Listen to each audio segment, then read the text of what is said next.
Happy Monday! As you know, I kind of forgot to end the vlog last night, so you'll see me wearing the same clothes at the end of yesterday's vlog. But anyway, it is Monday. It is not morning. It is just after 12 noon, and I'm getting ready to make my first meal. I had my coffee earlier. You saw me pour that cup of coffee. So delicious. But now I'm going to make some food. I'm a little bit short on time again. Sometimes that happens to me in the morning. I was working on yesterday's vlog and talking to my sister for a while. Hi, Katrina. And now I'm going to make some food. I think last night you didn't see this on the vlog either, I tried a little bit of dairy, raw dairy, but it was just raw milk. I did not follow the correct protocol. I did not do what I was supposed to do. And I think that I'm still a little bit reactive because I did not have a very good bowel movement this morning.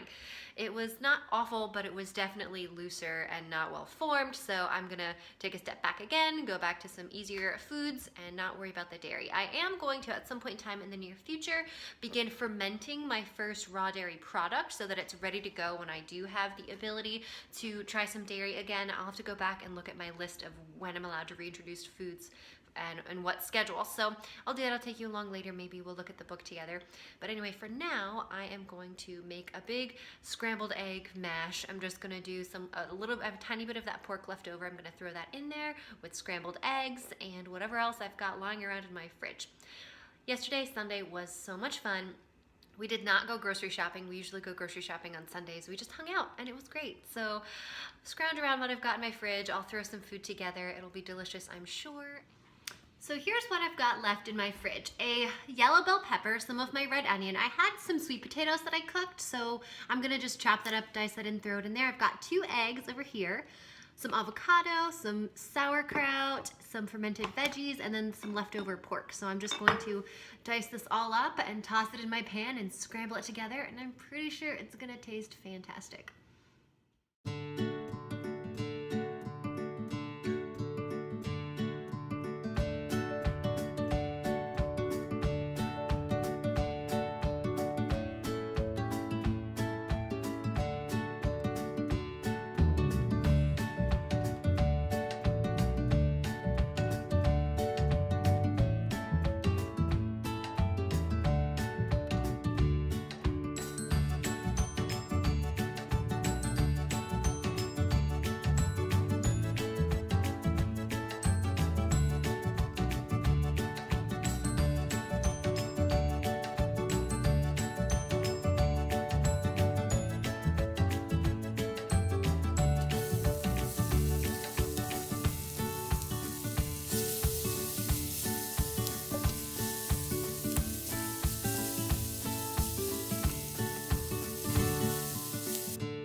Look at this meal.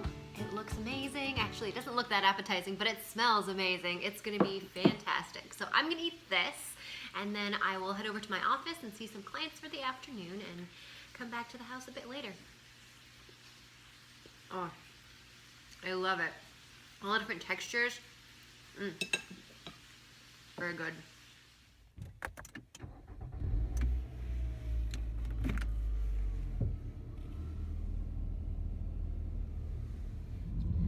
Heading off to work. That was a delicious meal. My husband Jeremy makes fun of me sometimes for eating bowls of slop, or he calls them snacker bowls, and I think it's fine. It's okay to mash everything all together in one big bowl of delicious goodness, nutrient-dense food. It's awesome. So I actually couldn't finish all of that bowl. I had a small amount left, and I was like, oh, you taste so good. I want to eat you, but I was full, so I had to stop. Listen to your body, right? So, like I said, now I'm heading into work to see a couple of clients, and that wonderful, delicious, nutrient-dense meal is going to keep me full and satisfied until I get home. So it will be a lot of fun. I wanted to catch up with you guys for a little bit and give you an update on my GAPS process. I realized that some of the stages might be confusing to you guys and if some of my viewers here. The process of the GAPS protocol, you walk through through 6 introductory stages until you reach the full GAPS diet. The full GAPS diet is actually quite inclusive, but the intro stages can be fairly exclusive. So you exclude a lot of different foods from the intro stages that you would normally eat during the full GAPS diet. The process of how you know when to transition from one stage to the next is a little bit bio-individual. It's going to be a little bit different based person to person, but the big factors that you're looking for is no gastric distress, no gas, no bloating, no nausea, no heartburn, no reflux, none of those types of things, and having a really good, well-formed, easy to pass bowel movement. Remember, we talked a little bit before about how your poop actually tells you a lot about how your body's doing on the inside. Your external symptoms also can play a big role, but when you have a really good bowel movement and your other symptoms are very minimal or non-existent, that's kind of when you can move to the next stage. So I hung out in stage 3 for a really long time because I could not get a good bowel movement. My body was like, nope, we're still working. We're still trying to get some things squared away inside. And I said, okay, I'll listen. Stay in stage 3 for longer.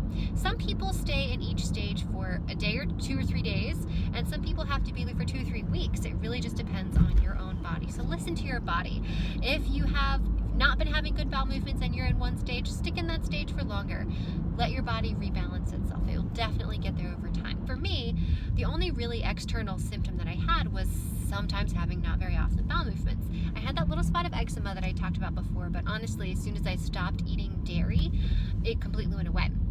I am hoping to reintroduce dairy from a fermented source and really retrain my body how to use it effectively, because I think that some really good quality, good organic, grass-fed, pasture-raised dairy can be a good addition to some people's diets. And my husband really loves, oh my goodness, a fox just ran across the street, like a full-grown actual fox just ran across the street. Anyway, my husband really enjoys heavy cream in his coffee, and I would love to make some version of maybe like a fermented cream or even just raw cream, sort of delicious thing to add into coffee in the morning. I think that could be really tasty. But I also would really like to maybe make some fermented dairy, maybe fermented sour cream ice cream. That could be really good. So I just want to introduce that to my body more slowly. So I did not have very good bowel movement this morning, like I mentioned, and I think it was because I did try a little bit of that raw milk. It just looked so good, I couldn't resist. And now this morning I was like, oh yeah, I probably should not have done that. I don't know, hope I didn't throw myself too far back. It was not a lot of dairy, but it was definitely enough to cause a reaction in my body this morning. I think today's day 3 of stage 4, so we'll see how that goes. I tried that dairy a little bit preemptively. I thought, I'm feeling great, I'll give it a shot. Nope, I shouldn't have done it. Should have just let my body go, and I should have just decided to introduce dairy very slowly according to the program. So now I know, and I will go back to that. But if I have a good bowel movement tomorrow, day 4 of stage 4, then I'm going to move on to stage 5 the following day, which is going to be pretty exciting because now in not now in stage 4, but when I move into stage 5, I'll be able to use spices again. My food's been fairly bland, so sauteing the onions really does help to give you some more boldness of flavor, some more body to those meals. So yeah, I think that's about it. Just wanted to give you the update on how do you know when to move to the next stage.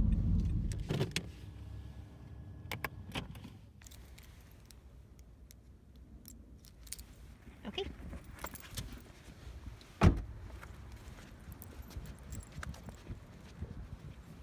Back home after seeing clients for the day. It is getting a little bit later and later here. I'm finishing up my last bits of paperwork, answering some emails, getting back to people, all good things, and I am going to make my dinner. So I'm pretty much going to keep it very simple. I'm going to basically eat the same thing I ate this morning without the sweet potato. I realized after I ate the sweet potato that that's not allowed on the GAPS protocol. Not on the full diet, not on the intro stages. So I ate half this morning. We'll see how I do later today. I feel fine now, but now I know, and I will not eat the last half for the rest of this. I feel like that's okay. It's not the end of the world. So I will just make my egg scramble sans sweet potato, and I think it'll be pretty tasty. I have some fermented pickles. I might try a little bit of the pickle juice instead of the sauerkraut to go along with it. So I think that'll be pretty good. Tomorrow I'll have a little bit more time in my day, and I think I'm going to try making the almond flour pancakes. Almond flour muffins that are in this recipe book. So I'll take you along for that ride tomorrow, but I think I'm gonna give that a try.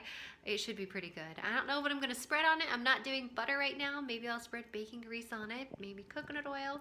We'll see what I'm feeling at the time, but I think it'll be pretty good. So I'm not gonna show you my meal tonight since it's basically the exact same thing that I had this morning, and I think that'll be a little bit boring to see twice on the same vlog. If I don't get to it later, I know that I might get busy and doing some other things. If I don't get to it later, I did want to just sign off the vlog now and say thank you so much for watching. I hope you learned something. I hope this was enjoyable for you. If you liked the show, if you liked the episode or any of my previous episodes, please feel free to like and comment and let me know. I would love to hear from you. It's always so fun to hear from clients, but also fans who are watching. So I hope you have a wonderful evening. I know I'm gonna have a really nice relaxing time finishing up some paperwork, getting ready for the day tomorrow, and I'm gonna go outside and play ball with Gus for a bit. So I'll say good night and thanks for watching. See you tomorrow. Bye.